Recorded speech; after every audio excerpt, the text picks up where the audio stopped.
Hello, welcome everyone. I'm Alex Kennedy, Executive Director here at the Carl, and I'm so happy you could be here today with spring in full force and those apple trees out in Bobby's Meadow coming into bloom. This annual gathering for the Barbara Elleman Research Library Lecture is our shared opportunity to celebrate the rich history of children's literature and together learn and grow in our understanding of picture books. Barbara Elleman and I are both so delighted to welcome Jonda McNair as our speaker this year.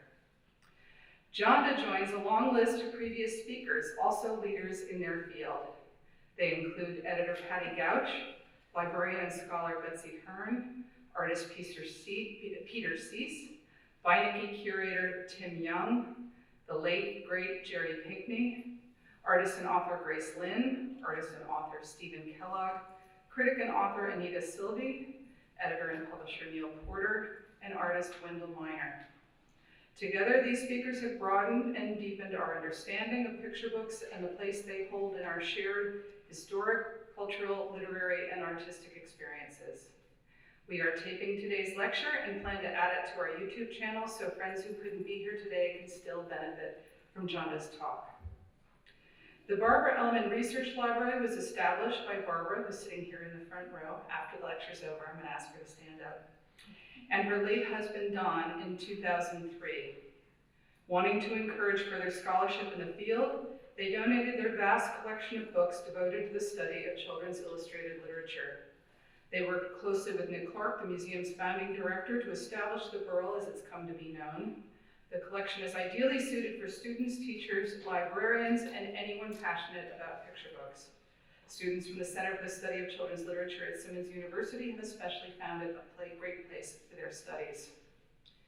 Barbara is a former Carl trustee and an active committee member and volunteer. She has a distinguished career as a librarian, biographer, and editor of the American Library Association's Book List magazine. She was the creator and editor-in-chief of Booklinks, and in 1996 was named Distinguished Scholar of Children's Literature at Marquette University in Milwaukee. She has been the guest curator of two wonderful exhibitions here for Virginia Lee Burton and Tommy DePaula, both in 2009, and with Chief Curator Ellen Kiter co-curated the exhibition 80 Years of Caldecott Books. Barbara's biography, The Worlds of Tommy DePaula, The Art and Stories of the Legendary Artist and Author, was reissued in 2021. And now to our featured speaker, Dr. Jonda McNair. Jonda will be speaking on one of my favorite topics, and to boot has created one of my favorite lecture titles of all time, The End is Just the Beginning, Examining Endpapers in Picture Books. Dr. McNair is the Charlotte S. Huck Endowed Professor of Children's Literature at The Ohio State University. She served on the 2019 Randolph Caldecott Award Selection Committee and chaired the 2021 John Newbery Award Selection Committee. She is a former primary grade teacher. Dr. McNair is the Vice President-elect of the Association for Library Service to Children, a division of the American Library Association. I first met Jonda when the Carl was honoring Dr. Radine Sims Bishop in 2018 as our Carl Honors Mentor. Dr. Bishop was a huge influence on Jonda, as Jonda is now on her own students. I've had the great fortune to be a guest speaker in Jonda's graduate school classes where her lucky students inevitably ask thoughtful questions and make insightful observations. Jonda is doing her part, as we hope we are too here at the Carl, to foster that next generation of picture book scholars and ambassadors. Now please, let's give a warm Carl welcome to our special guest, Dr. Jonda McNair.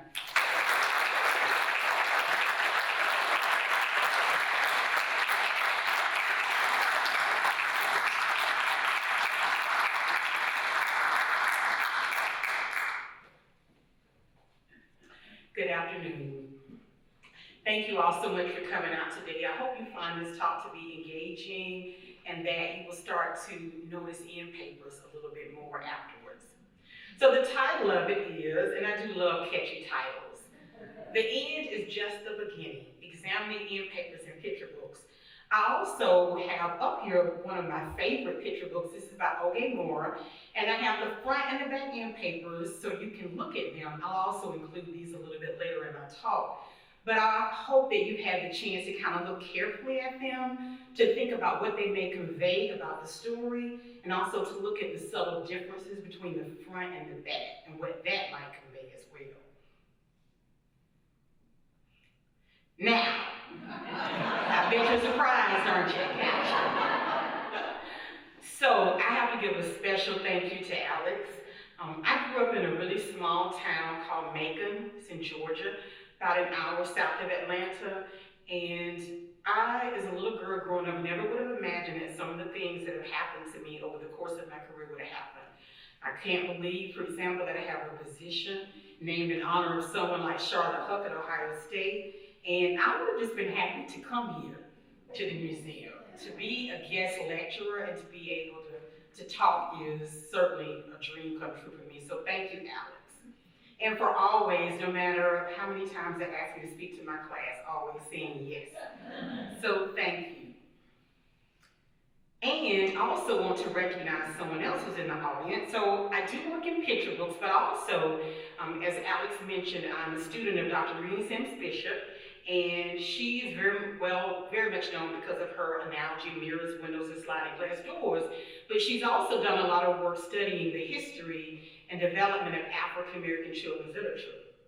And as one of her students, I took a course on the topic and became really interested in this magazine called The Brownies Book, okay? So The Brownies Book magazine was published by W.E.B. Du Bois, Jessie Fawcett, who was a Harlem Renaissance novelist, and Augustus Granville Deal was a business manager. So this magazine was almost like the child counterpart to The Crisis. It wasn't in existence it was just in existence for 2 years for financial reasons. They never got enough subscribers to make it keep going. But it was foundational in terms of the objectives that Du Bois and Fawcett outlined, like wanting African American children to know about the accomplishments of other African Americans, for them to see themselves as beautiful and normal.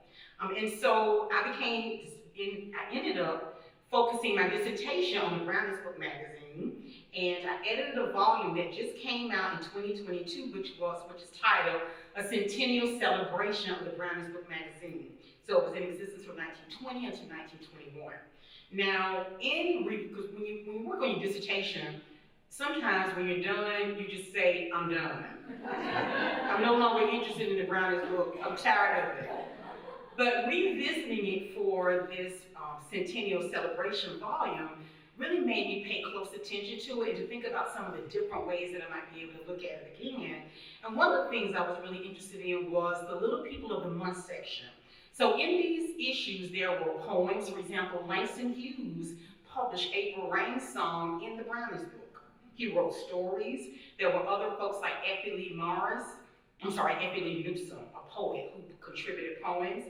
So there were biographies, there were poems, there were stories, there were games. But in this Little People of the Month section, they would highlight the accomplishments of children who submitted to the submitted to the Brownies Book magazine. And so I decided that, it would be interesting to see what would happen to some of the children who were featured in this magazine. Look up their families, see what I can find out about them. And there was one person in particular, I thought, I'm gonna reach out to a genealogy person at the Columbus Public Library. And I bet this name, Orlina Bracy, is an unusual name. She'll be able to help me find this person. So sure enough, we found out he was actually, if you can read it, Belchertown, Massachusetts. There was a boy, you see that, who's walked 10 miles to and from school each day for 4 years. And he graduated as a valedictorian. So the librarian, the genealogy person said, you know what, I found his son. I got his address and his number. He said, here's what I suggest, why don't you send him a letter, and then after you send the letter, you can call him. So I did. And I wanted to recognize his son in the audience, Mr. Brady.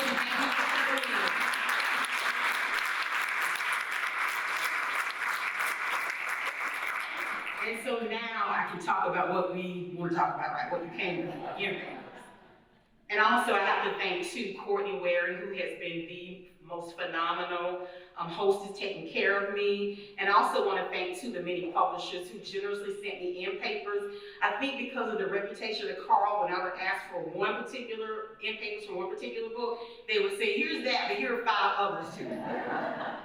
So in this lecture, I plan plan to highlight some of my favorite Endpapers, and I'm going to read aloud. I always enjoy reading aloud. I've scanned some excerpts from a few books. I'm going to share some scholarship, and the scholarship that I'm going to focus on, a lot of it is the work of a man named Larry Sight, or Lawrence, Dr. Lawrence R. Sight. And one of the pieces that I'm going to use to kind of talk about the different forms of Endpapers is written by him and one of his doctoral students, when she was a doctoral student at the time. And so they did an analysis of picture books and came up with these different typologies in which to place them. I'm going to highlight ways that Endpapers in fiction can convey, can let you know things about the characters, the setting, the plot, the theme. And I'm going to share ways that Endpapers function in some picture book biographies. Now, so this is a quote from Larry Sight, and I also have the citation down at the bottom in case anybody is interested in this, and I'm happy to share resources later too. I have these articles as PDF saved, so I'm happy to email them to anyone. So this quote is one that I think about quite a bit. Every part of the picture book is meaningful, from front to back cover. If we simply begin to read where the story begins without examining its cover, dust jacket, Endpapers, which are sometimes called Endpapers, title page, and other front matter, we miss much meaning. So when I think about a picture book, I think of it as an art object, and I think about all the different folks who have been involved in creating it, the designer, the illustrator, all of these people, the art directors. I also wanted to define a term that I might be using later, because I want this lecture, I really want it to be accessible, and I don't want to use a lot of jargon, but this is a term that I will use, but I wanted to define it so that you will understand clearly what it means. So in his work, Sight uses this term quite a bit, the paratext. So he defines the paratext as any part of a picture storybook other than the sequence of double-page spreads that contains the verbal text of the story and the accompanying illustrations. So basically the things that I just talked about, the things I just mentioned in the previous quote, that we should pay attention to, the dust jacket, that's an example of what I would call a paratextual feature, okay? If anybody takes off the dust jacket to see if there's a case cover surprise underneath, I'd love to do that. I'm disappointed when there's no surprise, and that's too absurd to me. So, and also too, when you pay attention to the paratextual features, sometimes, in some cases, like in the instance with this biography, it will give you insight about another feature. So this is a biography of Booker T. Washington by Jabari Asim, illustrated by Brian Collier. So this biography focuses on Booker T. Washington's great desire to learn how to read and write. So these are the front Endpapers, okay? And these are the ones at the back, but also notice the publisher information, okay, about this book. And what it says down at the very bottom is these Endpapers were reproduced from select pages of the American Spelling Book by Noah Webster. So if you pay attention, in this case, to the publishing information, it can make you aware of something about the Endpapers that maybe you might not have noticed before. So just so we're clear about Endpapers too, the first pages you see when you're opening the picture book, and the last ones you see as you close it up, and they're usually chosen to coordinate with the book in some way, okay? Now, I'm gonna go back. So this is me teaching. I used to teach, and Alex mentioned that I was a primary grade teacher, so I spent 5 years in the classroom. I taught kindergarten, first grade, and second grade, and these are actually clips from all of my different years. So you'll see one of the favorite things that I enjoyed doing with my students was reading aloud. We had so much fun, but I have to say that I look back and I think about the missed opportunities there were because I didn't always pay attention to some of these features that I'm now noticing, like Endpapers. I used to see the dust jacket as something that got in the way. Take it off, not pay attention to it, not really notice whether or not there was anything different on the case cover. You'll see me here in this picture with the brown on. I'm actually teaching kindergarten. I read The Three Bears by Byron Barton, and you'll see we made porridge. See the recipe, which really was oatmeal, but anyway. Porridge sounded like a lot of fun, right? So you'll see that I did a lot with books at a huge classroom library. I used to do author illustrator studies every week where we would focus on a different person. So you'll notice down at the bottom, our author illustrator of the week. Now you can tell I'm dating myself, right? Because you see these are chalkboards. We were just moving into dry erase boards. So we were actually studying Joanna Cole, the author of the Magic School Bus books. And I would write on the board, our author of the week is Joanna Cole. Here are some of her books. And I would line the chalkboard ledge with books by that person. And here, this was, I think that may have been kindergarten. We studied Floyd Cooper, the illustrator. And you'll see the lunch choices too. That was something that we did. But you'll see underneath my board for authors and illustrators. So every time we studied someone, I would put their picture up on the board. And you will see, does anyone notice anyone special there? Clifford is there. Do you see Eric Carl? Eric Carl is there. Over towards the right, underneath the S in illustrators, do you see? He was there. So one of the things I used to do is, I would walk around, my students when they would have free reading time, and I would listen to them read just so I could take notes and think about how to, what things I might need to make a call to their attention or make teaching points about. So I remember one particular time, I listened to a little boy named Austin read a book. And what I thought was interesting was Austin read from the flap jacket to me. He read me about the author info.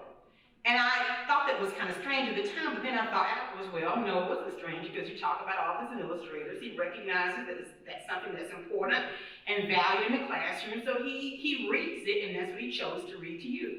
So that made me think about all the missed opportunities. If only I had paid attention to the end papers and the case cover, my students would have noticed those things too. So I hope this makes a difference, especially if any of you are teaching in terms of what you now do with your students. One of my students, for example, is working on a master's degree in children's literature. She told me that now that she's taught with her students about end papers and case covers, when she checks out books from the public library, she has to talk to her students about being careful not to rip it off, because they want to look underneath to see if there's a case cover surprise. So I'm going to start with a book that I like a lot. This is a predictable book called Tuck Me In by Dean Hockowin and Sherry Sharsman. Now this is a lift the flap book, so I'm just going to read just a little bit from it so you'll get a sense for what it's like. But here are the end papers at the front. Okay, so in this story, you're just basically tucking animals into bed. Now, before we get to the end, I'm going to let you guess, or you can think, maybe if you want to talk to your neighbors, what you think the end papers at the end might look like.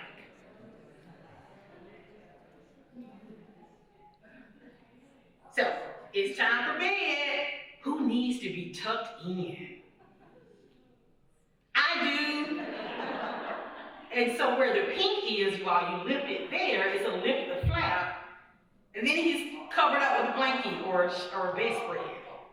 Good night, baby pig. Who else needs to be tucked in?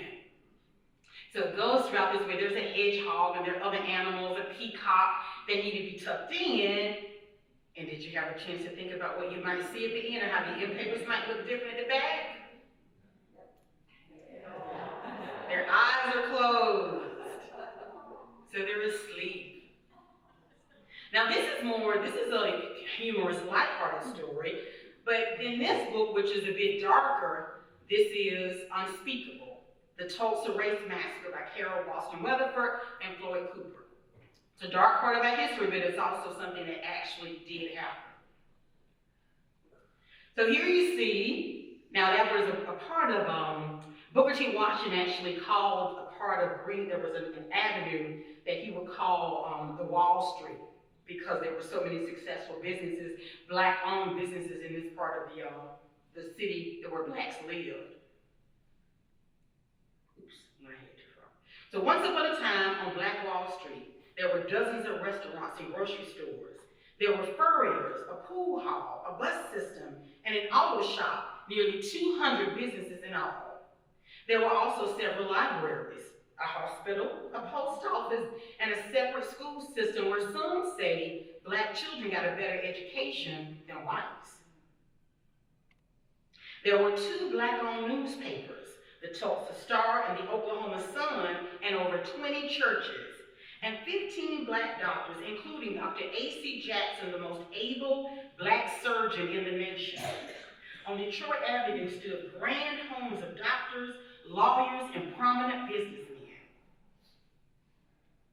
Once upon a time in Greenwood, up to 300 black people, including Dr. Jackson, were killed.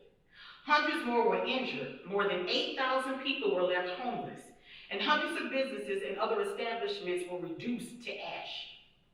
The police did nothing to protect the black community. When the National Guard arrived the next day, all that was left to do was put out fires and move thousands of black residents into camps outside of Tulsa. As their community lay in ruins, black residents had to carry passes to enter the city. And so at the end, there were actual photographs of the destruction after the massacre.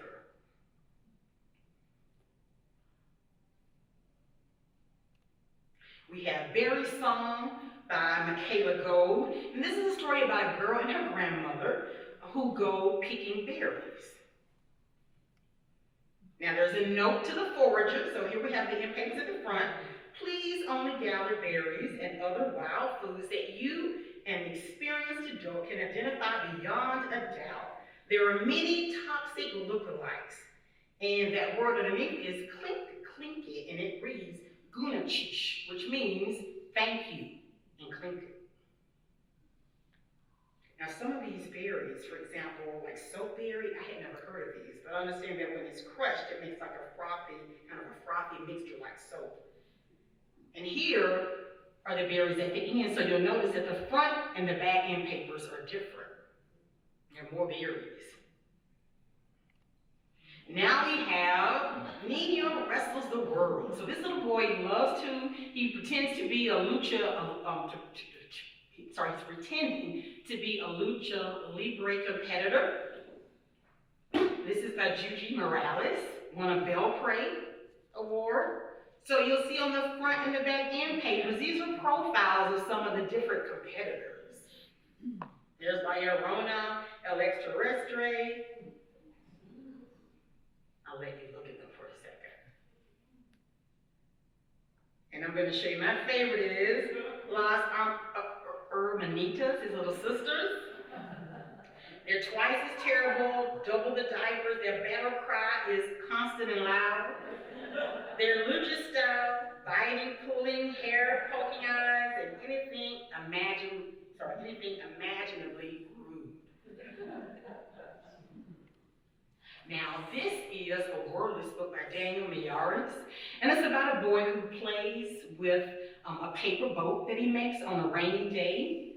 And after the sun comes out, he goes in, gets dried off, and after the sun comes out, then he decides that he's going to make something else to play with. So what I like about this book is that you've got instructions on how to make the paper boat. And at the end of the book, you have instructions on how to make the airplane. Now, I'm a big fan of Byron Barton. This is my car. As a matter of fact, the Three Bears book that I was reading, the picture that you saw of me reading when I was teaching kindergarten, that was also by Byron Barton. So this is my car. I have read this book for years and never paid attention to until recently, the Endpapers. So do you have any guesses about, and I'll give you a clue, so they're just blanks, just colors, solid colors. Any guesses as to what the color might be at the beginning?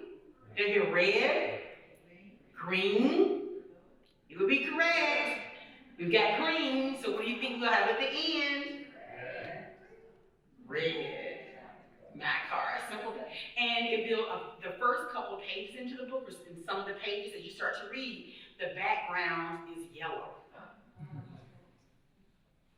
Now, I'm going to go over some of the site Endpaper typologies. So the first typology is unillustrated, identical front and back, okay? Then we have unillustrated, dissimilar front and back Endpapers. So what we just saw with my car would have been, that was an example of unillustrated, front and back are different. Illustrated, identical front and back Endpapers. And then illustrated, dissimilar front and back Endpapers. And this comes from an article that he published. They published in Children's Literature and Education. So now I'll kind of highlight some examples from each one of these typologies. So this is a book I like a lot called Ruby's Reunion Day Dinner, and it's by Angela Dalton and illustrated by Justina Sutherland. So this is about a little girl whose family is getting ready to have a reunion day dinner, and it's going to be a soul food dinner. And these are what the end papers look like at the front and at the back, just solid yellow. Grocery bags rustle, pots and pans clatter, and the room quakes with laughter as my family gathers in Grammy and Pop Pop's kitchen to make reunion day dinner. And not just any dinner, a soul food dinner. Every auntie, uncle, and cousin has a special something they cook and share once a year what Daddy calls their signature dish. Everyone but me. Mama, I ask, what can I make this year? What do you have in mind, baby? I shrug. Now, some of the signature dishes of some of the other relatives are things like mac and cheese, collard greens, candied yams. So she's kind of stuck on what she ought to do, and then she goes outside and she looks and she sees lemons in the tree. So what do you think she ends up making? What becomes her signature dish? Lemonade, you're right, it's lemonade. So the front and the back are just solid yellow. Also, I think sometimes the end papers can also give you some information about give you some clues about the tone of the story too. Of a happy story. So here we have unillustrated, dissimilar front and back end papers. Now I love this biography. This was a cyber honor. This is called the Day Glow Brothers, the true story of Bob and Joe Switzer's bright ideas and brand new colors by Chris Barton, illustrated by Tony Persiani. So this is a story about two brothers who basically experimented and created the fluorescent colors that we can see during the daytime. Now, I got these images from the publisher, but honestly, you all, you have to see the book in person because when you think about design elements, also the kind of paper, like the glossy paper also makes a difference. When you hold the book in your hand, the colors are clearly fluorescent. So these are the front end papers, and these are the back. So this is an example of, they're not illustrated, but they're dissimilar, the front and the back. Here we have, and I'm sure this is a book many of you know, this is actually one of the titles that we chose when I served on the 2019 Caldecott Committee, so this was an honor title. So here we have illustrated identical front and back end papers, and this is by A Big Moon Cake for a Little Star by Grace Linyon. So it's about a little girl and her mother who bake a moon cake together.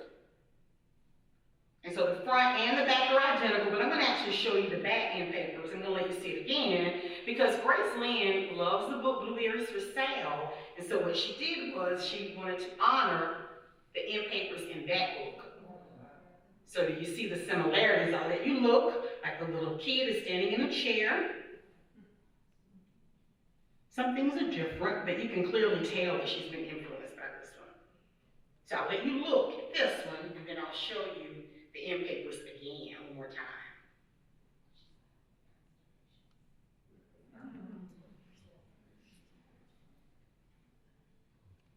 And here we have illustrated dissimilar front and back end papers. This is Grandma's Purse by Vanessa Brantley Newton. Yeah. So those are the end papers at the front. Any guesses to what this might be? Or what these objects might be? Things from Grandma's purse. And you'll find out about the significance of some of these things too if you read the story, because that purse, that little change purse that comes from Japan, that actually is a gift that the grandmother's husband gave to her when he came back from serving in the war. And so she says, it seems like a small thing if I put change in my purse, but it also helps me remember him. Today my grandma Mimi is coming to visit. When Mimi comes over, she always has a new treasure to share. And no matter what it is, it comes from inside her purse. So she spends all this time kind of digging through the purse, And near the end of the story, there was one more thing at the very bottom. I couldn't see them until we took out all of Mimi's treasures one by one. It's big and it has my name on it. So she gets her own purse. And so here you get to see these things, like you can tell this is a kid's purse, right? It's got the crayons. So this is her purse. Now, I'm going to talk about how in fiction, a lot of the literary elements such as the plot line, the theme, the setting, they're clues in the paratextual features such as the Endpapers. So here we have Saturday by O.K. Moore. Now, again, remember I talked about how I love to take off the dust jackets, right? So if you take off the dust jacket, this is what you see underneath. Okay? Now for me, this speaks to theme because in this story it's about all the special things her mother and her can do together on Saturdays because the mother has to work on the other days. So for me, this says it's not so much about Saturdays, it's about, or even necessarily what they do, is that they're spending time together and making memories. So here's that front calendar. And some of the things that you can tell, like what are some things that you can tell about the character, maybe the little girl who creates the calendar, or about her life, or what happens in the story? Do you have any guesses? What about, I mean, you can tell clearly that Saturdays are a big day, right? She's got the star. And then you can tell when it's the puppet show, there's a gold star, right? This morning, Ava and her mother were all smiles. It was Saturday. Because Ava's mother worked Sunday, Monday, Tuesday, Wednesday, Thursday, and Friday. Saturday was the day they cherished. On Saturdays, they zipped to the library for weekly story time. On Saturdays, they lounged in salon chairs and got new hairdos. On Saturdays, they picnicked in the grass for a peaceful afternoon at the park. And on this Saturday, they would also ride the bus across town for a one-night-only puppet show. The day would be special. The day would be splendid. The day was Saturday. Ava and her mother could hardly wait. And so you'll notice in the beginning, for example, on that note side, which is on the left, puppet show wasn't checked off. But that's just one subtle difference at the end. So here it gives you a sense of what happened in the story. That Saturday is a special day, so you can pick up some things about the plot from looking at the Endpapers and the theme by looking at the surprise on the case cover. The Twins Blanket by Hawan Young. So this is a story about two girls who are identical twins who have slept in the same bed for a really long time, until they're about 5. So they finally decide that it's time for them to get their own beds, and their mother lets each one of them pick out a fabric that they want to use. And so this is the front, or these are the front Endpapers, and these are the back Endpapers. So it's just the color that the fabric that each girl chose, and what the mother does is she uses the initial blanket that they had, she cuts it off, and that becomes trim for the 2 blankets that they choose, the new ones that they have. This is Be a Friend by Selena Yoon. Now, I'm going to let you look at these Endpapers. What do you think is going on here? What clues do they give you about this story? What is this little boy doing? You think he's what? Sorry, I can't hear you. A mime artist. A mime artist? Good guess. Dennis was an ordinary boy who expressed himself in extraordinary ways. Everyone called him Mime Boy. So you were right, good guess. Dennis didn't speak a word, he would only act in scenes. So here we go back to the Endpapers, right? So we kind of conveying like his character, kind of person he was, and what happens in the story, what he does. Some children would show and tell in class. Dennis would mime instead. Some children like to climb a tree. Dennis was happy to be a tree.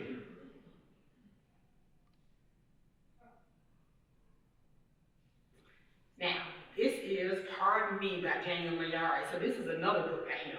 Now, this story, you can actually, if you look at the end papers here, we have like kind of a sense of the setting where the story is going to take place. Also, these colors, the story in some ways has a little bit of some dark humor in it. So this bird has a spot, what he believes is a rock in a pond, and other animals come along and say, pardon me, and he really don't want the other animals to sit in his spot. And eventually the animals say, you know what, I really don't think that's a rock, I think that's something else. But he kind of rudely tells them he can sit where he wants to and for them to kind of go away. And then he discovers that his spot is really, it's either a crocodile or an alligator. And there's a feather at the end. Right? So plot line, and also like time of day until it's darker, it's nighttime. Now, some end papers in picture book biographies highlight an individual's work. So here we have, this is another Chris Barton book. This is also illustrated by Don Tate, and it's about Lonnie Johnson, the guy who invented the super soaker water gun. And these are the front end papers.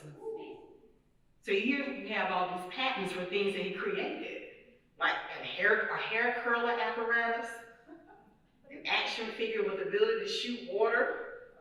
These are the ones in the front, and these are the ones in the back. An air-driven hopping toy, and a wet diaper detector. So these have been examples of, got illustrated, but they're dissimilar from that. Now we have Paper Son, the inspiring story of Tyrus Wong, immigrant and artist. It's by Julie Long, illustrated by Chris Sasaki. And so this is a story about an artist who created the background images for the movie Bambi. Now the book talks about this a little bit at the end, but really it doesn't spend a whole lot of the story focusing on this. He enjoyed making these elaborate kites. So these are the kites at the beginning of the story. These are the end papers at the beginning. And these are the end papers at the end. Now I'm going to go back and let you look. So pay close attention to that owl kite. And so this is another one of those examples where it's important to pay attention to like the back map in the book. So you'll see the photograph of him is Tyrus with an owl kite in 2002 when he was age 92. And that looks like the exact same kite that we see in the end paper study. This is Digging for Words by Angela Burke-Kunkel, illustrated by Paula Escobar. So this is a biography of a man who lived in Bogota, Colombia, and he had stopped school when he was really young, but he loved books, and so he ended up becoming a garbage collector.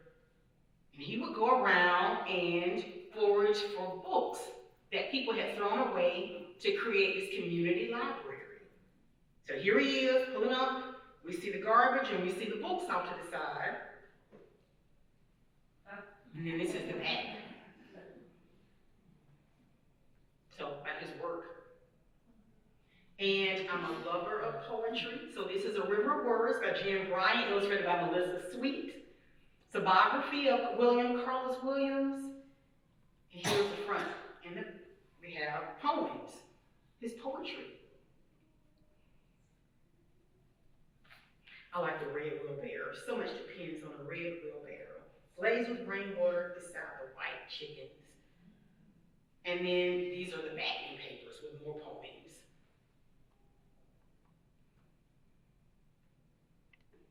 And we also have The Right Word by the same duo, a biography of Jay.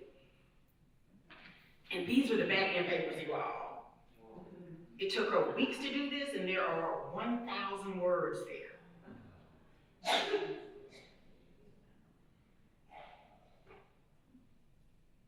So when you think about the amount of effort that illustrators put into their works, and so how important it is to notice these end papers, how much effort she put into this.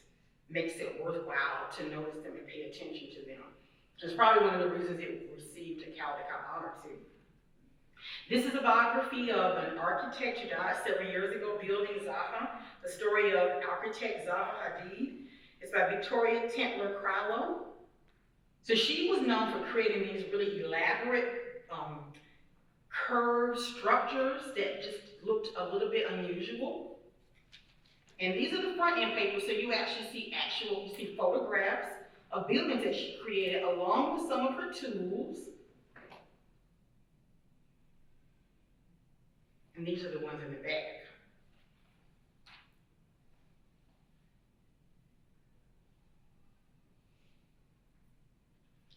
And then sometimes in picture book biographies, the end papers can extend the subject matter, and I almost feel like I want to say sometimes they give you like a surprise or a treat, something extra.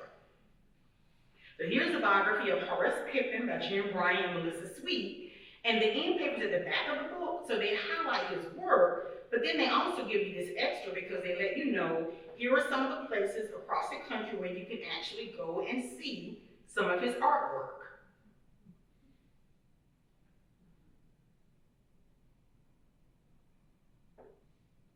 And this is Shark Lady, the true story of how Eugenie Clark became the ocean's most fearless scientist. It's written by Jess Keating and illustrated by Marta Alvarez Begins.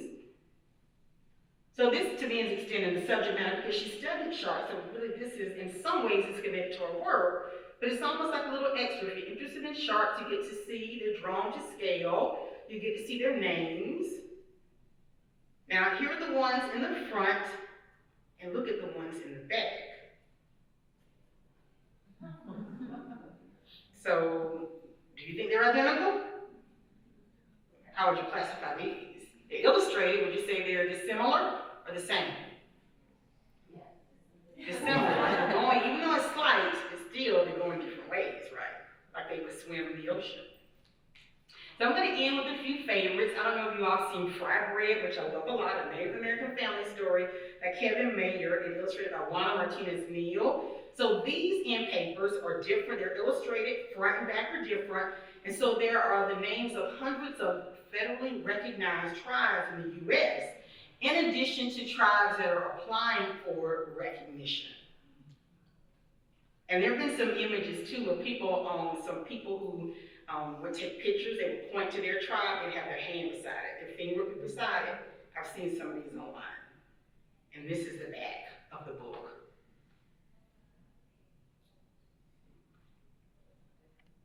This also looked like the end papers in this book too, and I had not heard of her till I read this biography. So this is Margaret of the Moon, How Margaret Hamilton Saved the First Lunar Landing by Dean Robbins and illustrated by Lucy Neasley. And so this is a woman who helped develop software for the Apollo flight missions to the moon. And here are the front end papers. It's almost like her as a child, kind of stargazing and dreaming, looking up at the moon. And these are the ones in the back. Just like her dreams have come true. This is her career, kind of what she's been able to accomplish and what she's been able to do over the course of her career. And I'm a big fan of Queen Soul, Aretha Franklin, R-A-S-P-E-C-T. It's by Carol Boston Weatherford, art by Frank Morrison. So I'm going to show you the front end papers.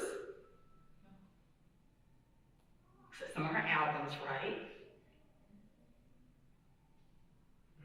At the end, it's like this little girl is kind of admiring her and her legacy, even though she's passed, her legacy lives on. She's an inspiration to the girls. So why notice end papers? To me, the picture book is an art object, and so I think it's important to pay attention to all the different pieces that make a picture book what it is. The end papers, the dust jacket, the case cover. It's like one aesthetic whole, and all the pieces are coherent, and there's a lot of intentionality too. To me, they also aid in sense making. Someone coming from a reading background, I also often think about when we start to read, as soon as we open up a book and look at, we're beginning to comprehend, we don't just wait until the end of the story to make sense of it. We start at the very beginning. So things like what's on the dust jacket, what's behind the case, what's on the case cover underneath the dust jacket. The end papers, all of these things give us clues about what's happening in the story and help us make sense of it. I also like getting a surprise too. The additional info that you might get about a subject matter that might encourage a reader to go digging a little bit more. So I hope that for some of you, that this talk about end papers will be just the beginning for you, and that it will lead you to notice other parts of the picture book, like the case cover, the front matter, the dust jacket, the jacket flaps, etc. Thank you.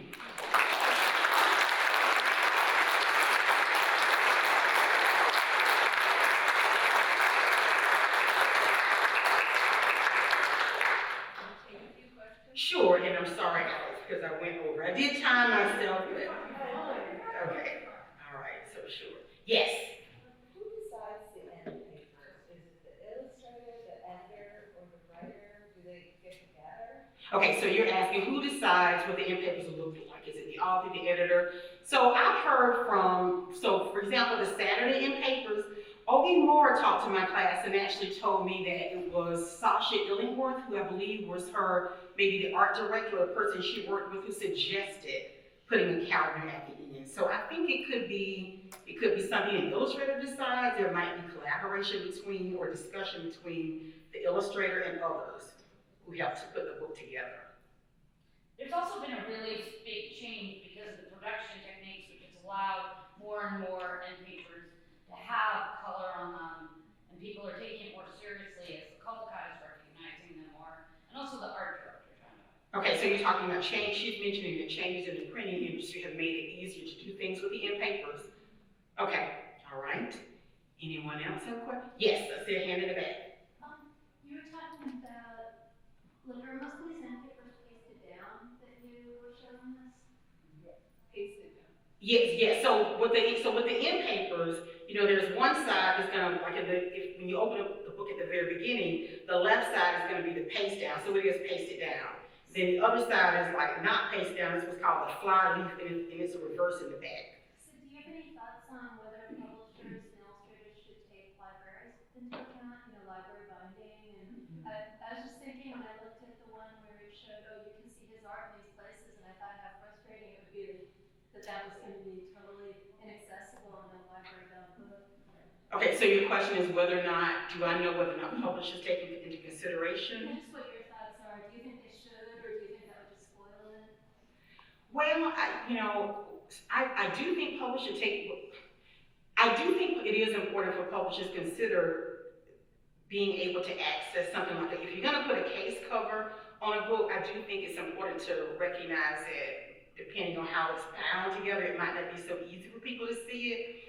And for example, I've even noticed there's one book I have called Night Animals, and if you take off the dust jacket, there are all these descriptions about the animals inside, on the back side of the dust jacket.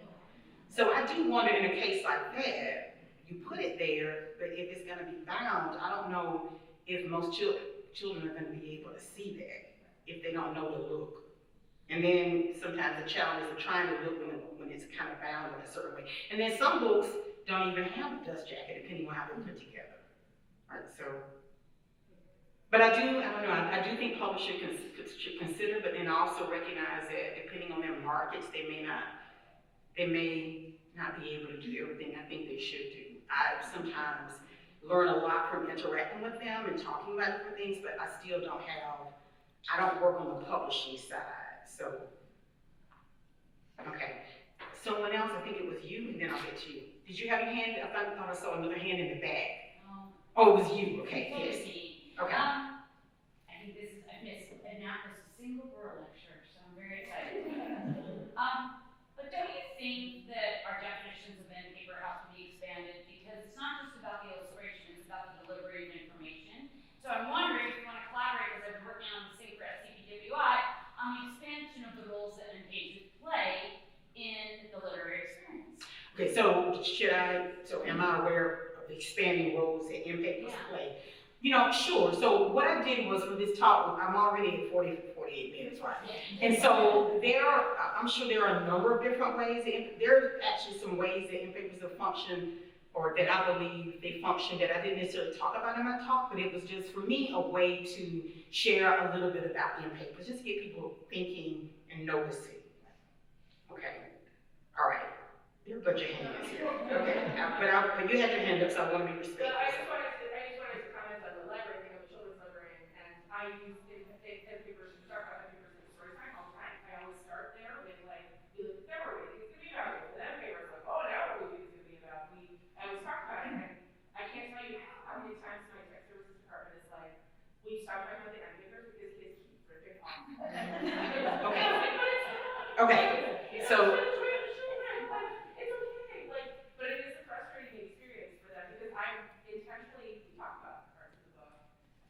Endpapers are discussed, Mm-hmm. and in my case, kids want to check it out right away, and they immediately start pulling up like, "Oh, we can't see that part, Miss Erin." And I go, "I know, I'm sorry. Go to the bookstore. I don't know if your parents buy it, but I understand the frustration with not being able to, in a library setting, be able to share the whole thing, Okay. especially the front pictures." Okay. So for those, since it's going to be recorded, so this is the librarian talking about the fact that she shares Endpapers with her students, but also sometimes her students rip the Endpapers out of the book, trying to look at them, because she's made them so curious about the Endpapers. Okay, all right. Yes, and then I'll get there. You. Yes. Why are they called Endpapers when they're both at the beginning? That makes me crazy. Does front and back Endpapers make, well, this person is saying it drives her crazy that they're called front Endpapers when they're at the end, and they're at the beginning and at the end. Do you have any idea how that term was coined? No, I don't. I can actually look back through. I actually got the terms Paste Down and Flyleaf from the article on Endpapers by their site, but I don't know how the term came. I'll research. Okay, does front and back Endpapers make you feel any better, or is this too long? Yes, we have to clarify. Mm-hmm. Okay, I hope I tried that. I hope I did that too when I was talking. Okay, all right, thank you. Yes, so another hand? Yes. When the book goes to paperback, then you can lose a lot. Yes, so this person is mentioning that when a book goes, in the paperback edition, you do miss a lot. That's a good point, you're right. I actually, when in one of my classes on the picture book, is an art object that I taught, some of my students would say who were teaching, I'm never buying paperbacks again. You know, they went for the paperbacks because they were cheaper, but when they realized how much they were missing, they recognized the value of the hardback. So that's a good point. Okay, all right. You on the left, and then I'll get you over on the right. Yes? This one is very related to the paperback. I know a lot of paratextual features are lost when you digitize the book. I haven't had the chance to really compare with Endpapers though. Do Endpapers often get lost when it goes to a digital format, or are they often included? Does anybody here? I've seen both, but I haven't done like an intense study to figure out what is most common. Okay, so this person is asking whether or not the books are digitized, or when a book, for example, is like made into an app, do you miss out on some of those features? I do have some books on apps, but it's picture book apps, but I'm not sure if I pay as much attention. I'm much more comfortable with the actual hardback, but I suspect just because of the nature of it, you're probably going to lose some things. I don't know how the case cover A lot, yeah. would work, but then you know you can't have a dust jacket, right? Yeah. So you're going to lose some things, I suspect, and experience it. But then you may gain some things too, like maybe the interactive part that you wouldn't necessarily have in some hardbacks. Okay, so there was another hand, I believe, in the back. Yes. So, do you ever find Endpapers that are not well integrated into the book? They've kind of been put on, but they're not really so well done? So you're asking me if I have come across picture books where I felt like sometimes the Endpapers weren't well integrated. Here's the thing. One of the reasons I enjoy listening to authors and illustrators talk about their work so much is because I feel like I never would have known that. So sometimes, just because I look at a picture book and wonder, I'm not sure whether or not these Endpapers make sense. I feel like there's probably intentionality, maybe, I'm just not sure what it is. But then it could be that maybe there's some times when there could have been better decisions, but I also wonder too, how much maybe I don't know or I don't quite understand. Sometimes it seems pretty obvious, like in Ruby's Reunion Day Dinner, that it's yellow. But in reading the article about Larry Sykes, for example, some of the solid papers, like A Bad Day at Riverbend, he talks about why the color black was intentionally chosen. I would have missed that had I not read his analysis. So it could go either way. All right, any other questions? Yes. Can I be your final question? Okay. I would love to hear your students are digital natives, they've been digital all their lives. What is attracting them to your course on picture books as art? What is attracting them to my course? I don't know. I think people just, I would hope that people recognize that there's just something about holding a picture book. I mean, that is very different from the digital experience. Even the colors sometimes, just to me, the vibrancy of the colors are different. I just think it's a different experience, Alex. But there are also other perks too now. You know, I have people like Obi Moore coming in and Zooming and talking about my course, so. But I would hope that the picture book, there's something about holding a picture book in your hand and looking at all the different pieces of it, which is a little bit different in digital form. I would hope that that would be one of the reasons why they would take the course. You're welcome.